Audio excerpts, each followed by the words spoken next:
If you had $10,000 in your bank account in 1967, it would have lost 66% of its value by 1982. Oil prices went from $3 a barrel in 1970 to $30 a barrel in 1982. The median price of a home in the United States in 1970 was $22,000.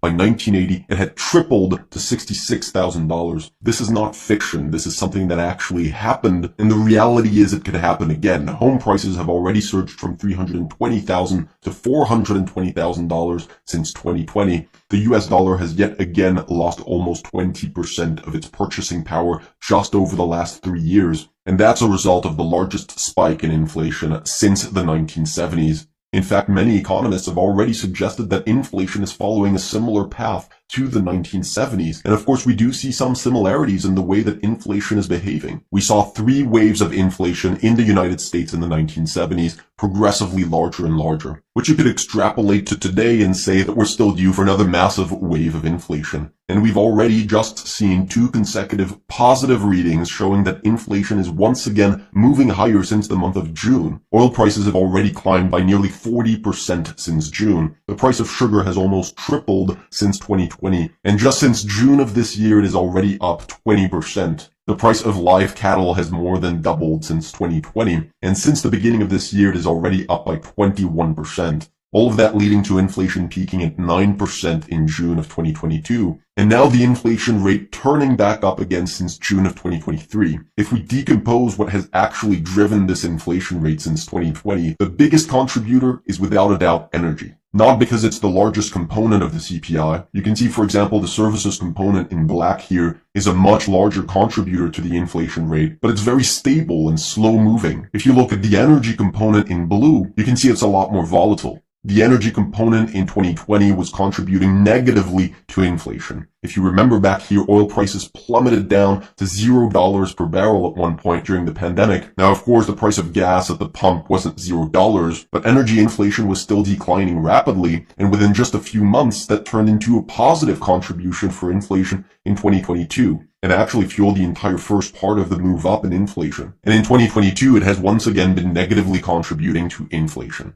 This is a chart of the volatility of inflation components. That red line right here is called motor fuel. It's the price of gas at the pump, and it's by far the most volatile component of inflation. But hang on to your hats, because we also use oil for pretty much everything else we do in life. You want to eat an avocado? Well, you're going to need to get that delivered to you straight from Mexico by a boat. Higher oil prices means higher cost of transportations, which means a more expensive avocado. So transportation, plastics, cosmetics, electricity, these all have an oil component in them. If you simply put the price of oil against the inflation rate, they pretty much look the same because of that sheer volatility and all the impact that oil actually has on inflation. So if we want to know if there's going to be another wave of inflation, we have to look at oil. If oil prices continue rising substantially from here, it's going to drag inflation up with it. One of the things that could actually do that would be another oil shock, a little bit like what we saw in the 1970s. In 1973, Arab oil-producing countries like Saudi Arabia and Kuwait decided to stop shipping oil to the United States.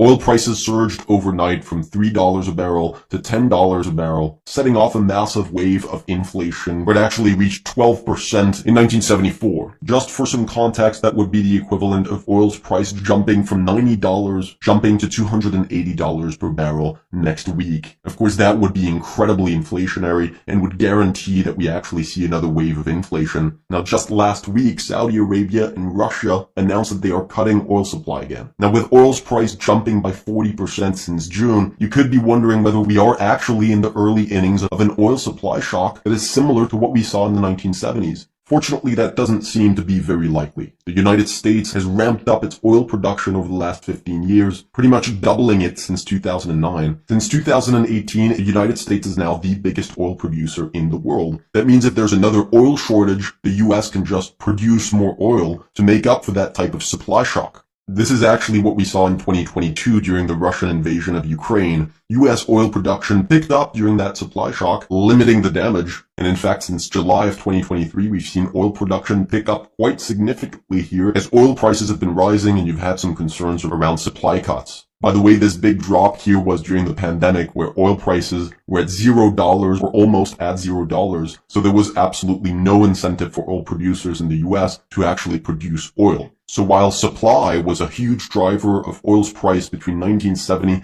and 2021, you can see that blue part shows how much supply is driving oil's price versus how much demand is driving oil's price in red. But if we just focus on the period between 1996 and 2021, so basically the period where the United States has become a major oil producer, demand has been much more important than supply. So demand is what ultimately determines where oil is going next. Now the problem for oil demand is the possibility of a recession. Odds of a recession predicted by the yield curve are currently at the highest level in 40 years. Every time the probability has gone above 40%, we've systematically seen a recession every single time, the only exception being 1967. You can probably guess that demand for oil isn't going to be very elevated if the biggest consumer of oil is actually heading into the economic contraction. At the same time, we've just seen the largest drawdown in fiscal expenditure of the last decade in the United States.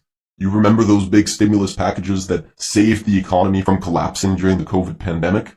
Well, we're now seeing the mirror image of that. So what used to be $2 trillion in excess savings that we had in 2021 is now completely run out. So the helicopter money is gone. It leaves us with the economy that we had before the pandemic. The majority of the population in the US have actually seen their share of national income decline over the last 40 years, which we argue does leave the economy more vulnerable today than perhaps the economy we had 50 years ago, where income and wealth inequality were incredibly low. But in 2007, oil actually rose substantially, heading into the worst downturn since the Great Depression. In 2007, the Federal Reserve stopped hiking rates, they paused monetary policy, that put a bottom in oil prices, and then they actually began to cut rates. Speculators saw this and started to turn very optimistic on the future of the economy, bidding up oil prices. At the same time, you had a lot of speculation around China that was growing very quickly at the time, and their share of oil demand was growing too. So oil actually went from $60 a barrel in 2007 to $120, doubling in price right before the global financial crisis.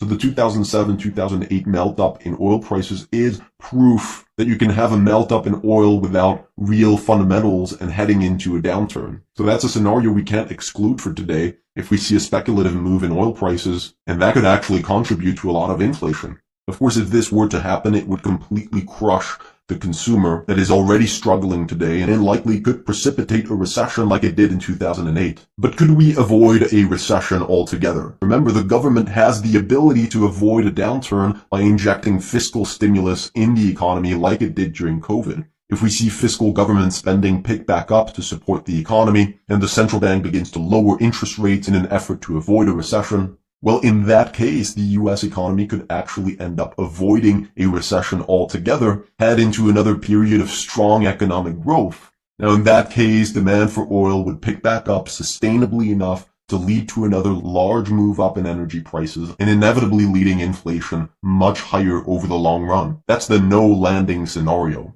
Now, the question is that something we should expect the government and central banks to do, effectively risking seeing inflation pick back up significantly? Looking forward in the next decade, we are entering an era where there are notably higher risks of seeing large swings in economic volatility and high risks of seeing inflation volatility. Knowing where to find opportunities in this type of environment will separate people who benefit from this environment from those who get hurt by it. That is exactly what our mission is at GameOfTrades.net, to help you find those opportunities.